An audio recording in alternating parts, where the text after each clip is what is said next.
से वाबस्ता है तो तुम्हारा हर अमल दुनिया के सामने आईने की तरह है। जानते हो जब ईद हो, बकरीद हो के जुलूस ईद मिलाद हो, दुनिया तुम्हें देखती है और पहचानना चाहती है कि कौन है मोहम्मद सल्लल्लाहु अलैहि वसल्लम। तुम अपने अखलाक से सफीर हो, तर्जुमान हो रसूलुल्लाह के, अपने आमाल से हुजूर पाक सल्लल्लाहु अलैहि वसल्लम की तर्जुमानी कर सकते हो और दुनिया हुजूर की तक पहुंचने का तुम जरिया बन सकते हो।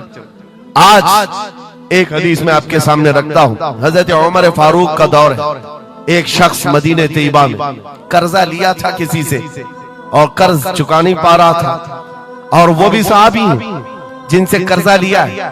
उन्होंने आकर के मुकद्दमा कर दिया हजरत उमर के पास। तवज्जो से हजरत उमर ने उस कर्जदार को बुलाया, कर्ज जिसके ऊपर था, बुलाया, कहा कि इनका कर्जा क्यों नहीं अदा करता। कहा मेरे पास कुछ चीज है नहीं, अदा कर दूंगा, मुझे मोहलत चाहिए, टाइम चाहिए। कहा कितना टाइम? बस 2 दिन का वक्त दे दें, मैं जाऊंगा अपने वतन और आकर के मदीने में इनका कर्जा अदा कर दूंगा। लेकिन अब वो पकड़ा गया हुआ आदमी है, इसको छोड़े तो किसकी जमानत पर छोड़े? जाहिर सी बात है कोर्ट में जब तुम्हारी गिरफ्तारी हो जाए, कचहरी में कोर्ट में हाजिरी होती है तो कोई ना कोई जामिन होता है जिसकी जमानत पर तुम्हें बेल दी जाती है। हजरत उमर ने पूछा कोई तुम्हारा जमानत लेने वाला है यहाँ मदीने में? कहा या रसूल अल्लाह, हजरत उमर से, या अमीर अल मोमिनीन, यहाँ पर कोई मेरा ऐसा है नहीं जो जमानत ले सकता है, क्योंकि मैं नया हूं, जमानत कोई लेने वाला है नहीं। कहा फिर कैसे जाएगा, बेल कैसे दी जाएगी?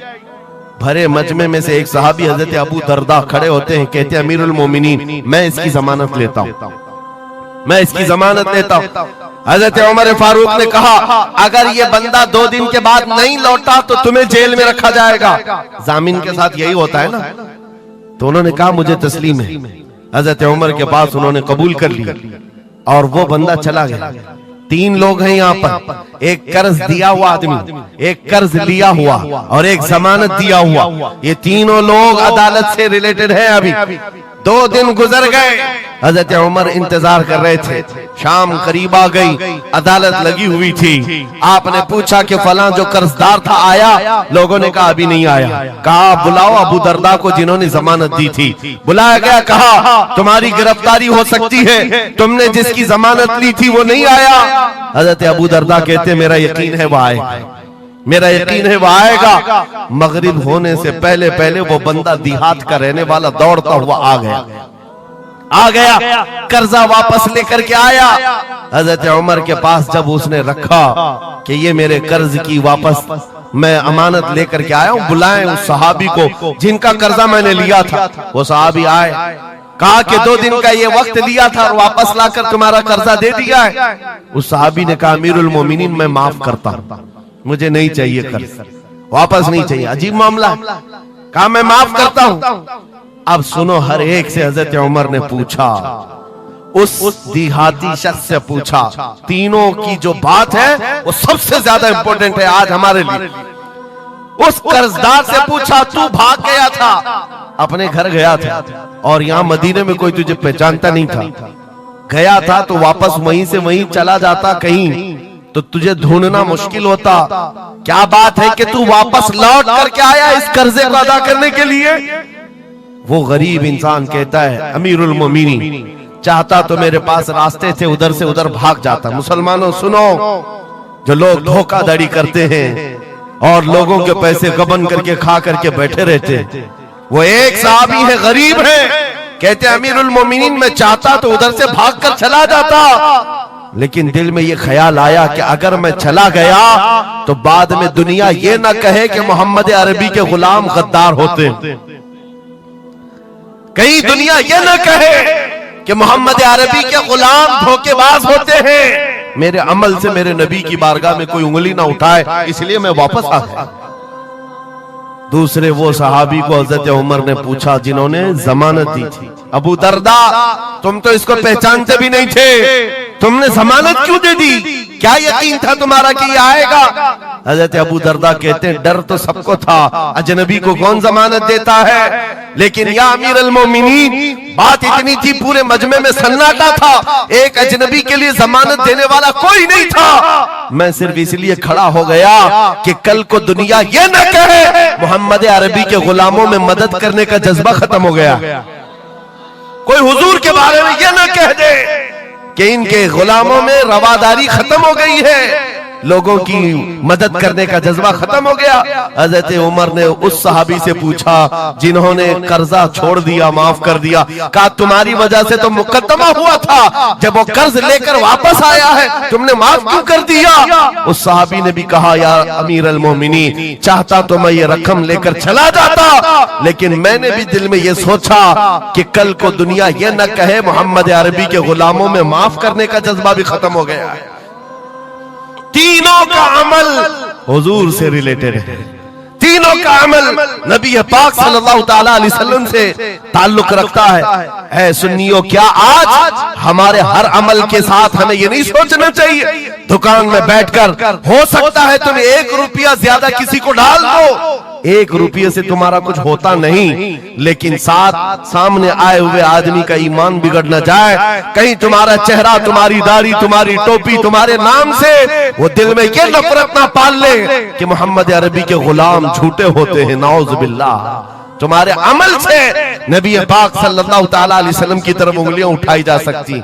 इसलिए होना भी तो इंग्लैंड की बात है, माजी करीब की बात है, बस में एक कंडक्टर ने एक नौजवान को ½ पाउंड जो पेनी होती है वहां पर ½ पाउंड ज्यादा दे दिया था, टिकट पैसे लेकर के वापस जो चेंज देना था ½ पाउंड ज्यादा दे दिया था।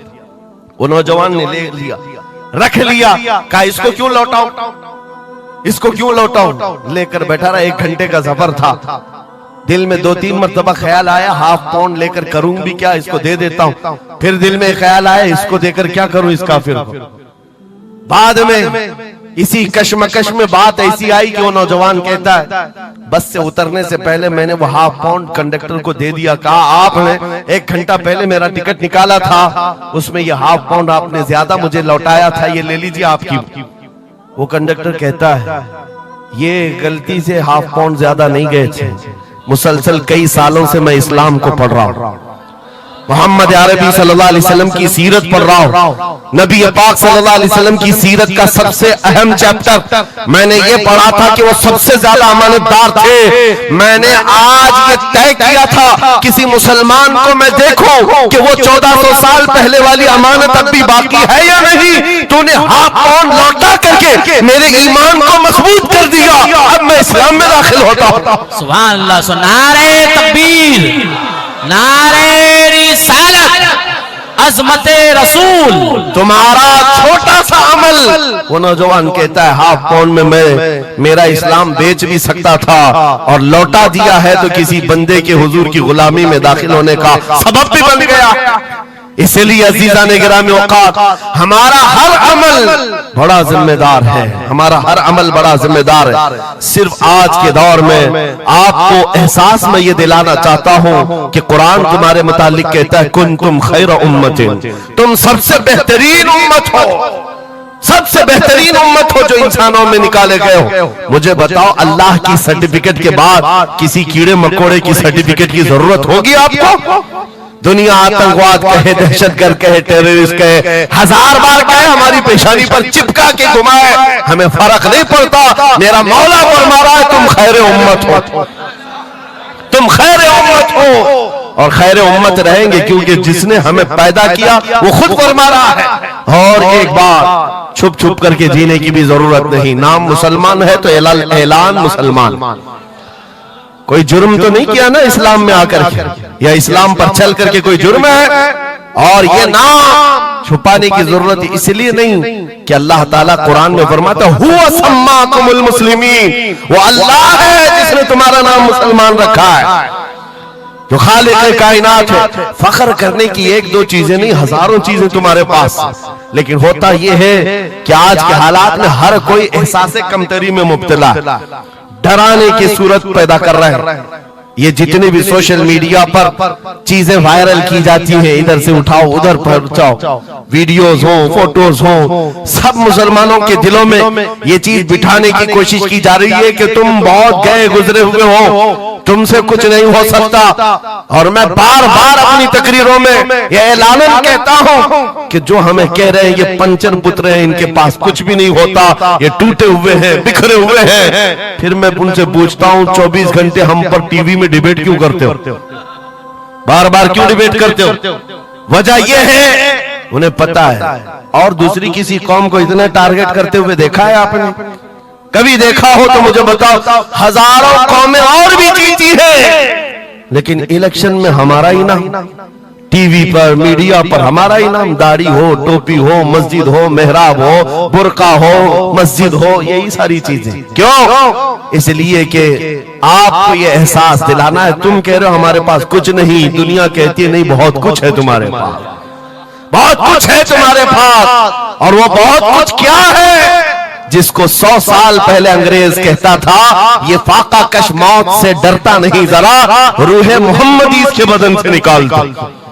हाँ, इकबाल ने कहा था, अंग्रेजों का ये नारा था, रूहे मोहम्मदी इनके पास है। हुजूर से मोहब्बत और उनके साथ वफादारी का जो जज्बा है ये बहुत ही मजबूत है, बहुत मजबूत है। और मैं अपनी तकरीरों में पूरा फोकस इसी बात पर करता हूं कि किसी की शमा अगर मध्यम हो रही हो, लौ कम हो गई हो, हम उसको और भड़का दें, ताकि इश्क रसूल की आग जब जलती है, आला हज़रत फरमाते हैं, ऐ इश्क तेरे सदके जलने से छुटे सस्ते, वो आग लगाई है जो आग बुझा देगी, जो आग बुझा देगी वो आग लगाई।